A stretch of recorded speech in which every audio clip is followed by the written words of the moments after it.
I'd like to call to order the meeting of the Policy and Services Committee for Tuesday, June 9th, which will be conducted virtually.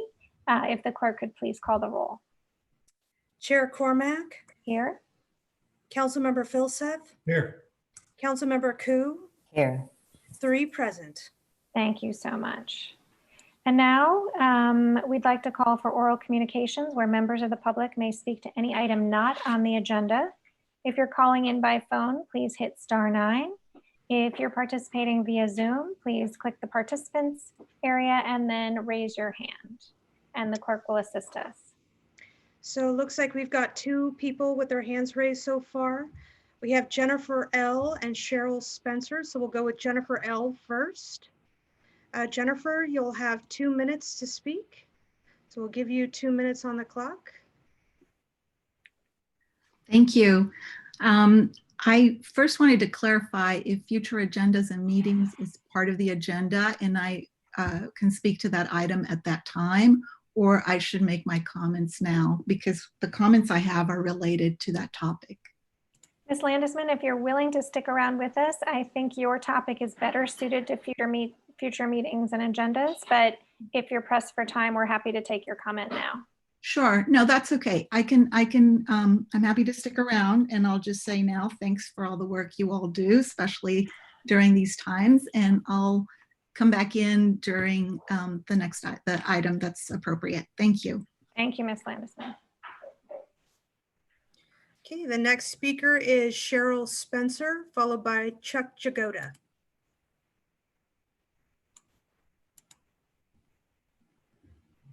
Okay, can you hear us, Cheryl? Looks like you're muted still. Go ahead and unmute yourself. Yeah. Okay, Sorry. we can hear you. Thank you. Good evening, councillors.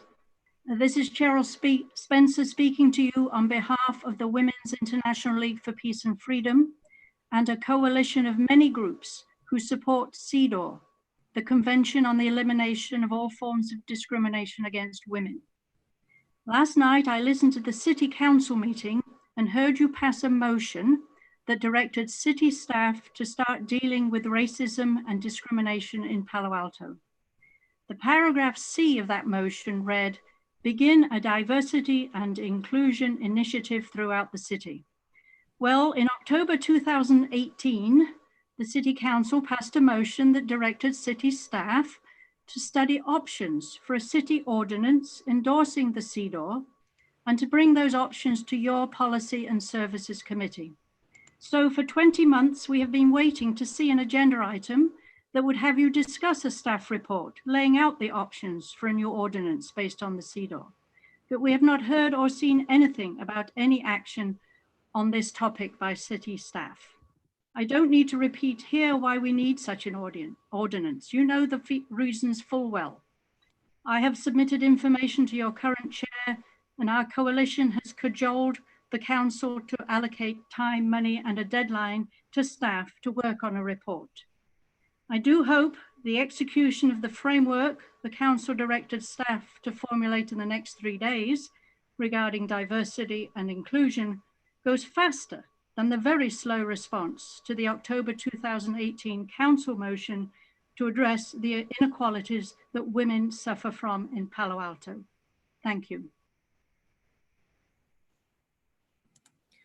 Okay, our final speaker, Chuck Jagoda.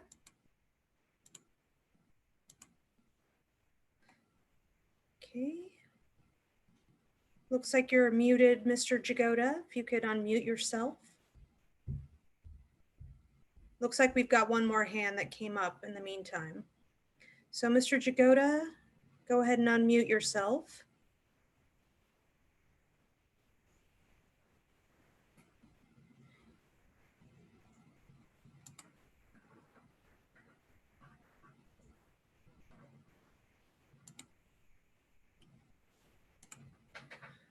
Okay, we don't hear anything from you. Perhaps we could come back to you.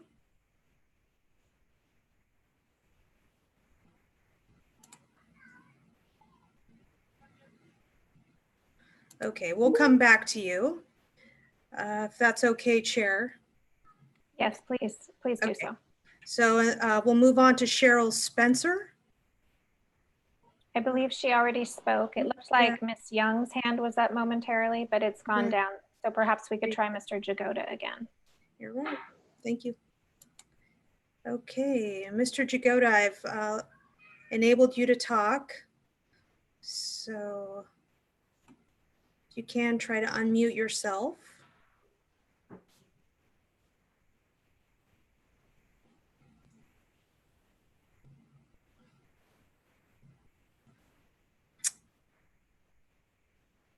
Maybe try to come back to him again, or you want to, in the meantime, Ms. Yep, Young is, Miss Young's back in the queue. Let's move Okay. to her. okay. Ms. Young, can you hear us? Yes, Okay, yes, I can. Can you hear me? we certainly can. I just wanted to ask if there is a plan to hear the CEDAW initiative, and if so, when that will be.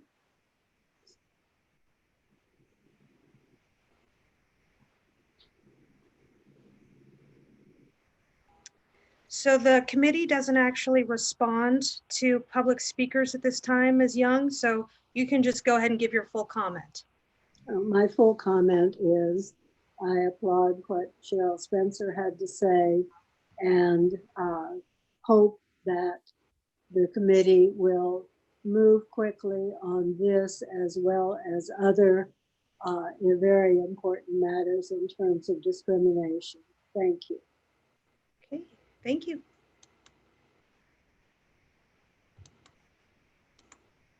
Okay. And we'll try Chuck Jagoda one more time. Is that okay with you, Chair? Yes, please. Okay, Mr. Jagoda. If you Hello, could, can you hear me now? we can hear you now, yes. Oh, great. I'm sorry for taking so long to figure this out. I just want to say also, I'm a member of WILF like Cheryl, the Women's International League of Peace and Freedom. And I think there are a lot of wonderful things about Palo Alto and a lot of wonderful things that you all do. But I just can't for the life of me figure out why it's taking so long to even consider a CEDAW ordinance. It's for the protection of women. At one time, men used to own women and own children and own slaves, and we've liberated ourselves from a lot of those things, but men can still beat women. Please take up this ordinance. Thank you.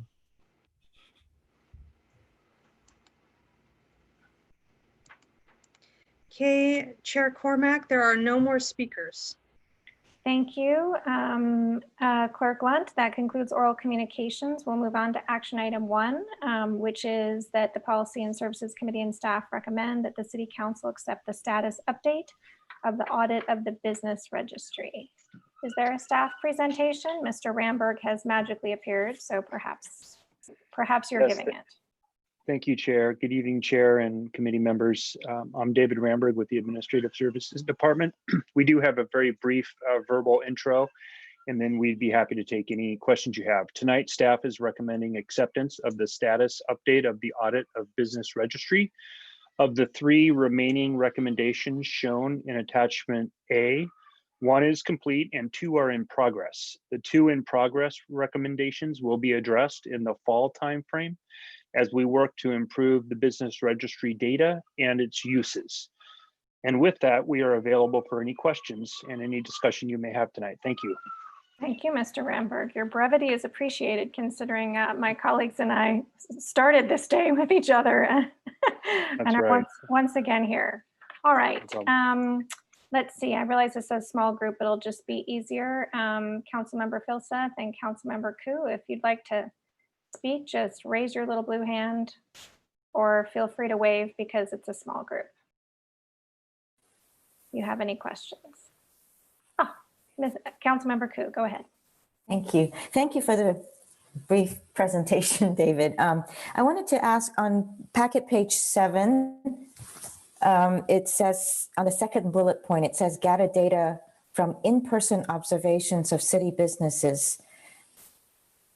Can you help me understand what in person, how would that be performed? Yeah, I'm actually going to ask Jen Davis, who's also from the Administrative Services Department, to shed a little light on that practice. Thank you. You're welcome. Jen? Hello. So one way that may be done is through going to different businesses. I know the Transportation Management Association did go and talk to different businesses in the downtown area for their own survey. So a way that may work is partnering with them to utilize the data that they're naturally picking up. And are the necessary questions provided to the TMA folks and the person who's doing the in-person observations? Is there a set of questions that is provided? So this last time they asked their own questions and offered us the data just out of kindness and sharing that information with the city. The great value of that data that I see is really them going and verifying which businesses are there, because we have our own business registry questions. So that's a very valuable data point for us to just know which businesses are currently open so we can update that information in our system. And then are you able to gather the rest of the responses or answers to the other questions that is within the city's set of questions? Right. So if the city is missing responses from certain businesses, once we take into account that those businesses that may have been missing exist, our vendor Avenue Insights and Analytics will follow up with them as part of the registry process, and we will collect that information. Okay. Just to shed, excuse me, council member, just to shed a little light on that as well. The Avenue system is not an in-person system, it's an online system. And so we do not, the city hasn't yet done an in-person interview ourselves. I think what this audit recommendation is suggesting, if we choose to go that route at a future point in time, it could be a valuable way for us to collect additional information. We're still trying to continue to refine the online system to make sure that it's collecting and that we are getting responses that are accurate and valid so that we have a very good database. So we will continue to pretty much focus on that for at least the foreseeable future. Well, thank you, David. And Sure. So Muni Services is a contractor that we use for, could you tell me what they're used for? Yes. Muni Services is actually their former name. So they're now referred to as Avenue. So sometimes you'll see, you'll see in our, we use them for quite a few things.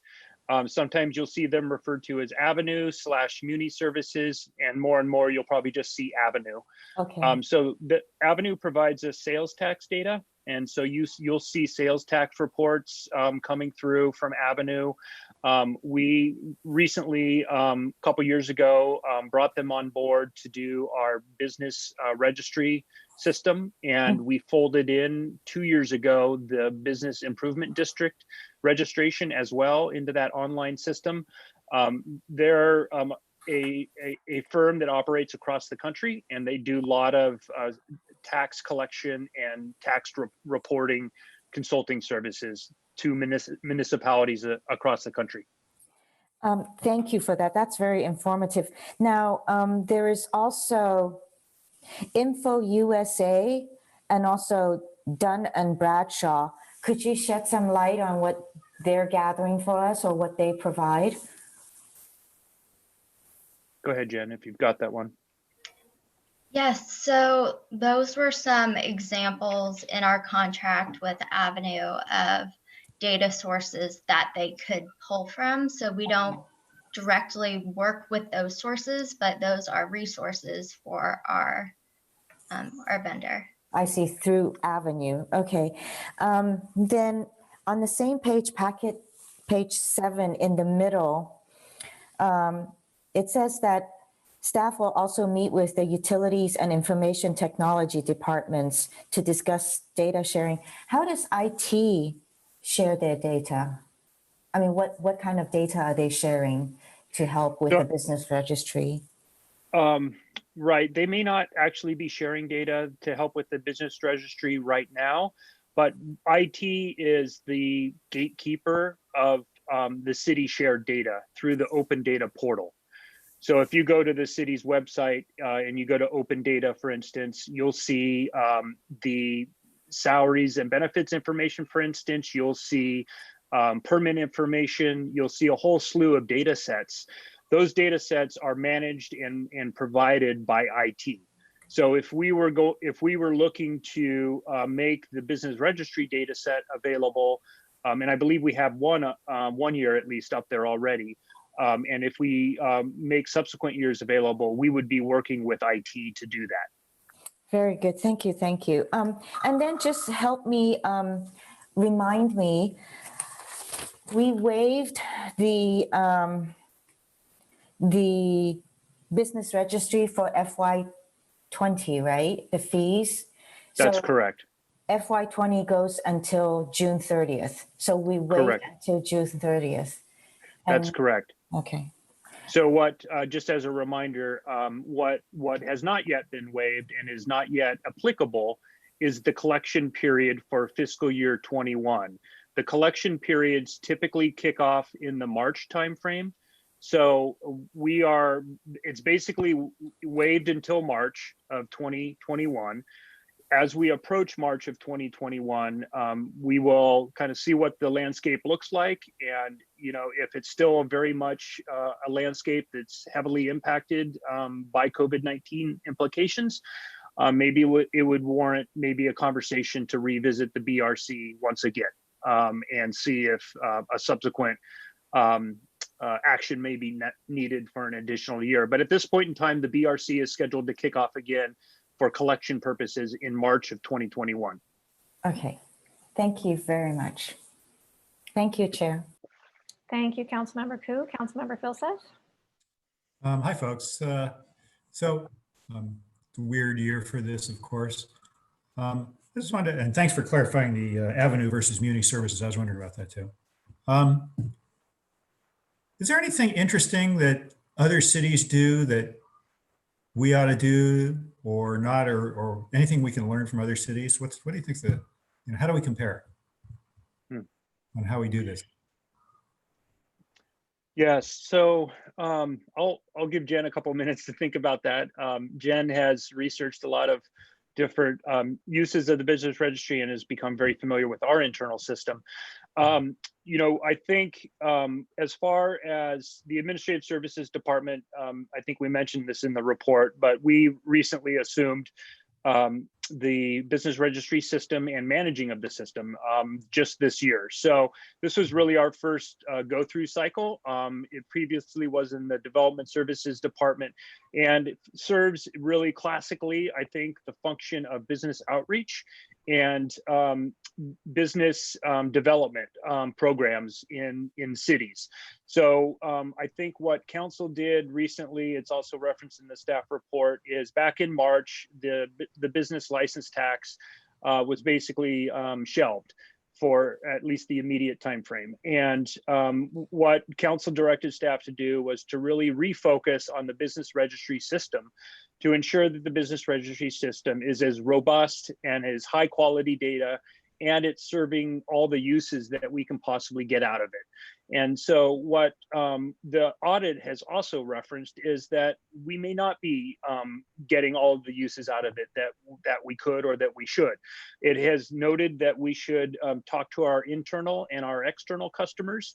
And so that would be other city departments that could really benefit from the database and the data contained in it. And also our external customers where it would be appropriate to share information. One example of where we are collaborating, it's just in its infancy, but Jen mentioned the TMA, the Transportation Management Association. So the idea there would be is if we've got, if we can share the business data about the downtown transportation the population that uses downtown transportation services or commutes to the downtown businesses. That is something that the TMA then can use to tailor its transportation management opportunities or action plan. So that's one example. Jen, are there any other examples that you've come across in other cities? I think the biggest difference that I noticed between us and other cities is simply not a lot of cities have a business registry, more have a business license. So that has been the most stark difference that I've noticed. I think what we could what could be a useful exercise as part of our as we explore more uses of the data this coming fall is certainly getting any input from this committee or from council on what could be uses that could be of interest to this group. I was less interested in sort of what the various uses were then. Is there anything we can learn from, Redwood City and Menlo Park and other places? So sounds like we're sort of got an apples and oranges kind of thing here. That's right. I think as Jen referenced, the vast majority are business license tax, and the value there, of course, is the revenue that's coming in. And for us, we're purely a cost neutral operation. So we've shifted away from the tax direction right now. And so we will need to develop a good action plan for how we plan to use and benefit from the data. Got to have good data before we can benefit from it. Exactly. Thanks very much. Yep. Thank you. I realize I neglected to ask for public comment. If there was any public comment on action item 1, we'll pause for a moment. Again, that's *9 on your phone, or if you're in the Zoom app, participants and raise hands. So we'll just wait for a moment. See if anyone wants to talk further about the business registry after all these years.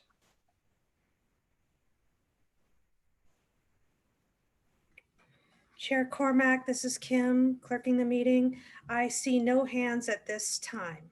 Thank you, Clerk Lunt. Appreciate that. Thanks so much to staff for this. I think all my questions have been answered. I do feel like the work that the Finance Committee put in preparation for the business tax, working with Avenue, is going to pay dividends in the medium run, even if it will be using it for slightly different purposes. So given all the extraordinary amount of time we spent on this last year reviewing it, I'm confident we're headed in the right direction. I wonder if you could just share with us your confidence interval around fall 2020, seeing how the last target date was, some time ago. Yeah, that's a very good question, Chair. Just to speak a little bit about the last date, we the Administrative Service Department received the business registry and managing it in pretty much the fall timeframe. Coming up to speed was a fair challenge, and then launching the new cycle of collection for BRC in the February. Well, really the preparation started, in December, and launching it in March, and then immediately having sort of COVID-19 impact us and shifting gears. So we didn't have a good bite at the apple last year. So what we're expecting to be able to do this year, barring some unforeseen circumstance, is to have the outreach that will allow us to get a better understanding of what our customers can use from this data, both internal and possible external uses. And we think the fall timeframe is currently, it's realistic. So we're optimistic at the present moment. And hopefully we can stay the course pending any new developments on the horizon that we don't see at the moment. Okay, I'm going to hang on to the word realistic, and we'll look forward to seeing you back in the fall, and hopefully we can complete it then. All right, I'll just turn to my colleagues and see if anyone has a motion. You can just unmute yourself.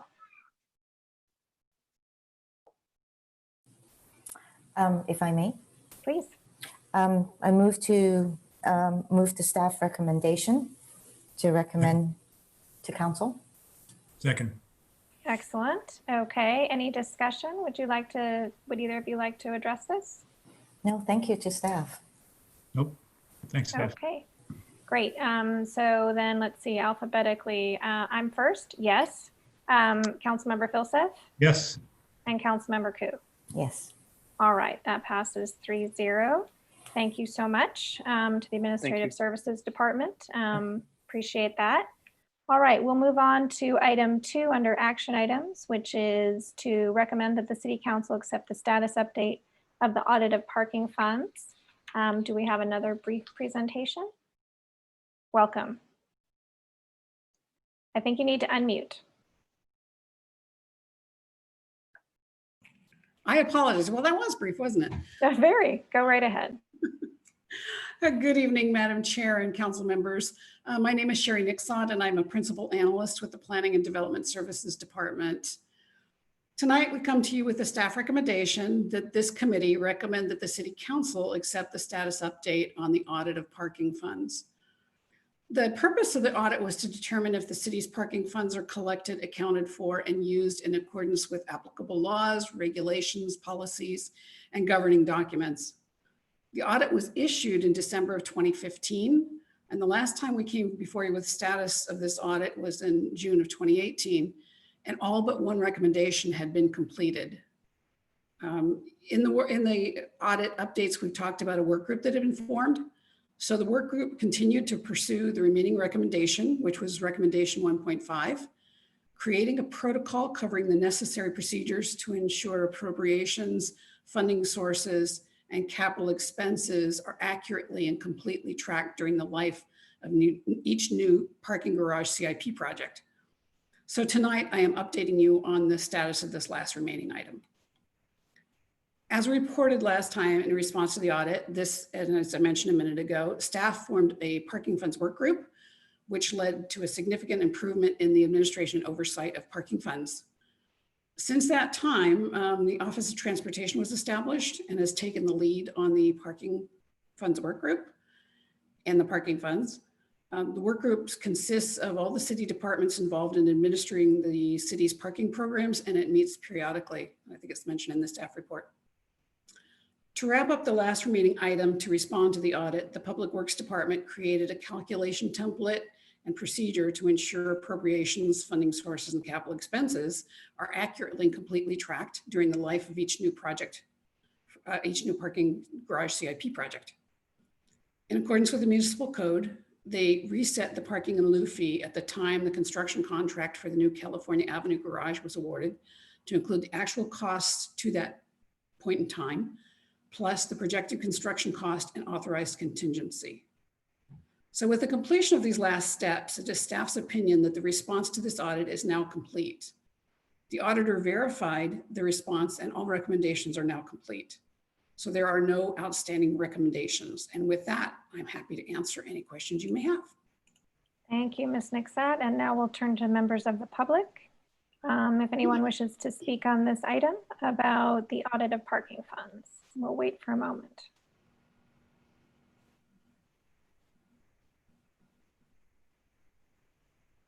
Chair Cormack, this is Kim. I see no public speakers with their hands raised at this time. Thank you, Clerk Lunt. All right, and it's just going to be so much easier if you, Councilmember Filseth, Councilmember Ku, feel free to raise your blue hand. Sounds good. All right, Councilmember Ku, please go right ahead. I think you're on mute, Lydia. Thank you for the presentation. So when the project is first proposed, there is a in lieu fee that is also proposed. And then when the project, how did you say it? When the project is, when you have the contractors and everybody calculated through your sheet, then a new in lieu fee is put in place. Now, when the project is completed and you have all the payments that have been done, is that fee recalculated upon that time? Yes, and that's actually specified in the municipal code.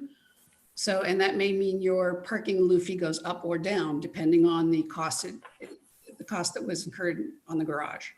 Okay, thank you. Thank you. In the packet, page 15, where you have administrative costs and expenses, just to clarify, I wanted to know parking mitigation and temporary parking measures. Is that just in case we have to, the city has to provide, like what we did for California Avenue?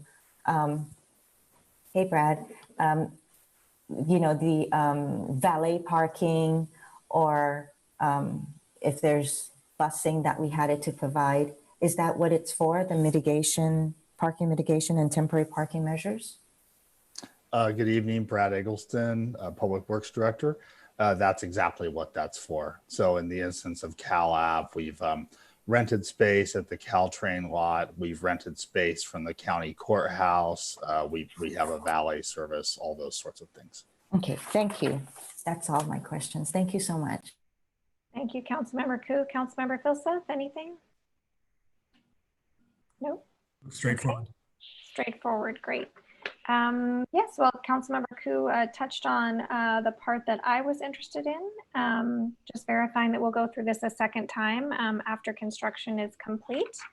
And I'm sure staff is glad all round, all of our departments to be closing this out. So I'll open the floor and see if one of my colleagues would like to make a motion. Move the staff recommendation. Thank you, Councilmember Filsath. Is there a second? Second. All right, and would anyone would you care to speak to your motion? No, thank you. Or your second? All right, then we'll vote alphabetically. I vote yes. Councilmember Filsath? Yes. Councilmember Koo? Yes. All right, that passes unanimously on a 3-0 vote. Thank you to Planning and Development Services and Public Works and wherever else anybody's ended up having worked on this. Office of Transportation. Great, thank you. All right, that brings us to action item number 3, which is a staff recommendation that we delay discussing council procedures and protocols with respect to travel. Is there a brief staff comment? The only comment I would make is that this is deferred for close to a year or so, as we have eliminated that budget that budget item in the proposed fiscal year 21 budget. So not knowing what the outcome will be or whether there will need to be any changes coming up, you all can weigh in on that next year. All right, thank you to Assistant City Manager Laconge Ziesen-Henny. Is there any public comment on this topic, on the council travel policy or lack thereof?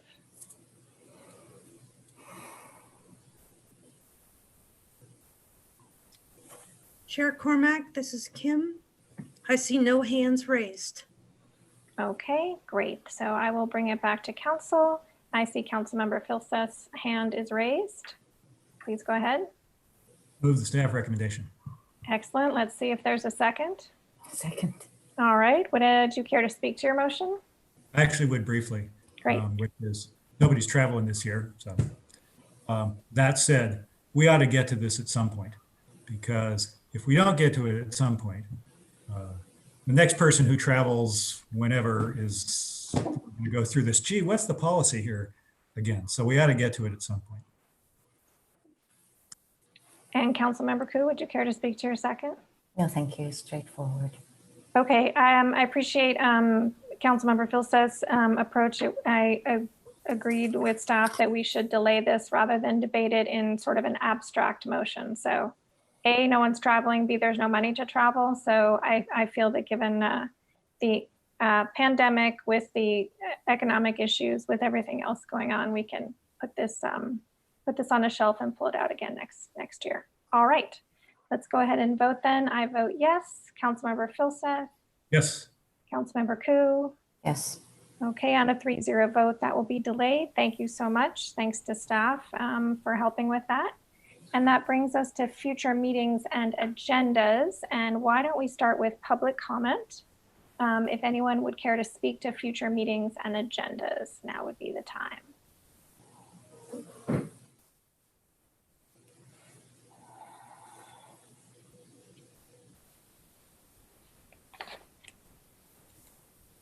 Chair Cormack, there is one hand raised.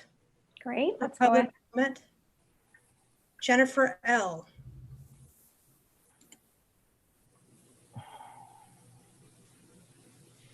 Hi. Jennifer, can you hear us? Yes, thank you very much.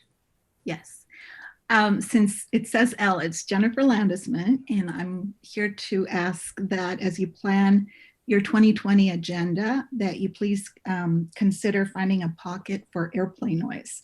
I sent Chair Cormack some topics of interest to the community, and really because it's such important work that the city has been involved in. And so what I sent are just suggestions, but because we have council members Lydia Koo and Eric Vilsack on this year's Policy and Services Committee, I would also it'd be great to see if they have topics that they would suggest to put on an airplane noise agenda item. I think it's really important for continuity because important work has been advanced, and we're very appreciative of what Michelle Flaherty did in the last couple of years. I think that it's a loss for us to not have her knowledge base. And, you know, advocacy is really a team effort.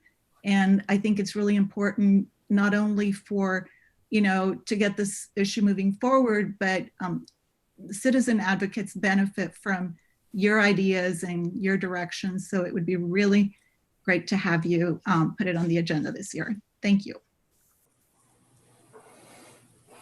Thank you so much. Appreciate your participation and sharing your thoughts. Is there anyone else who wishes to speak on future meetings and agendas? I see no other speakers.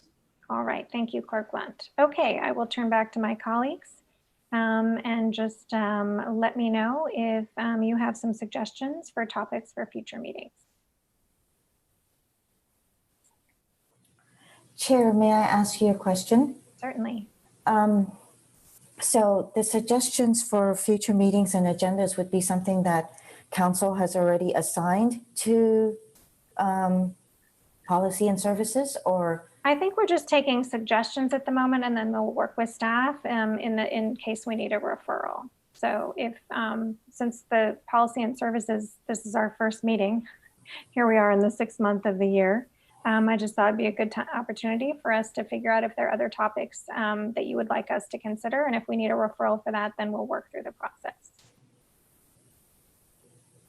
Anything on your list of things you'd like to have considered? Well, there was we did have a colleague's memo on renters protection, and I was wondering if we might look at that maybe this year. I think I submitted it 2018. Before my time. Yeah. All right, well, we'll go find that and take a look. Anything else? Well, I also submitted safe parking, and I know that we have the parking for 4, but then ever since then, Supervisor Samidian had been reaching out to staff to see if we can have a bigger site. And I was wondering if we might be able to explore that as well. All right, we'll go see where that stands. Yeah, I think we could provide an update to you on that. Thank you. Okay. Other things on your list, Councilmember Koo? One more.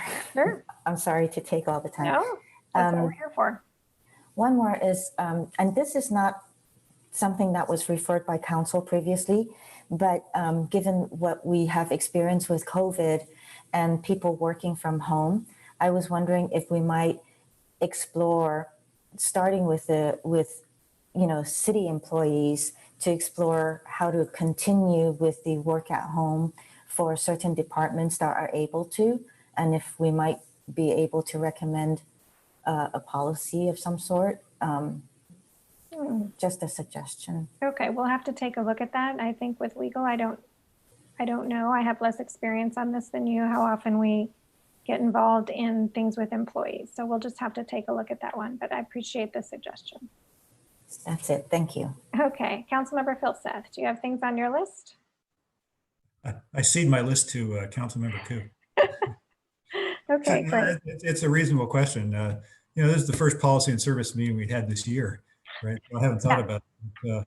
No, I We should use it. I'll send you an email. Sure. No, for a variety of all very good reasons each month. Yeah, It was, there wasn't a sense of urgency in comparison to what we were experiencing, but I am glad that we're managing to get back onto normal business at this point. good sign. So I'll just add one thing that I think might be appropriate for us to consider. I do think it would require a referral, and that is protocols for virtual meetings. So we have shifted to this environment and we're doing a few things slightly differently. And many of them are working, and it's possible that some of them we should just be a little bit more clear about.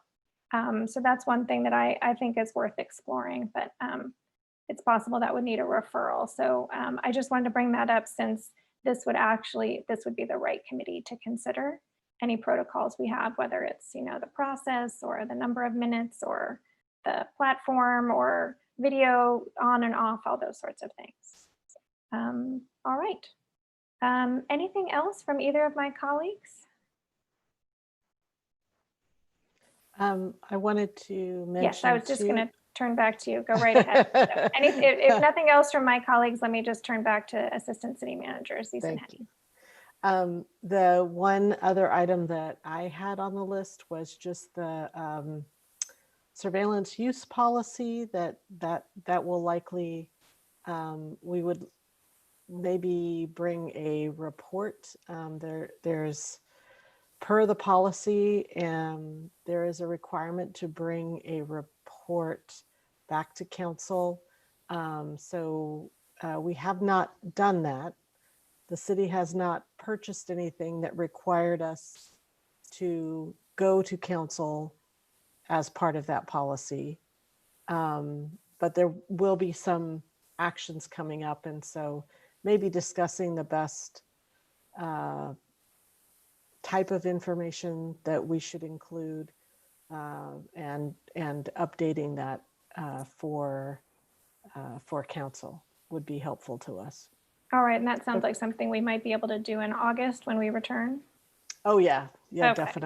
Definitely. Great. August or September, yeah. All right, but we could do it in August. Yeah. Absolutely. Okay. All right, anything else? All right, then I am happy to adjourn us. A much shorter meeting than last night's at 7:43 p.m. Thank you all so much and have a nice evening. You too, thank you.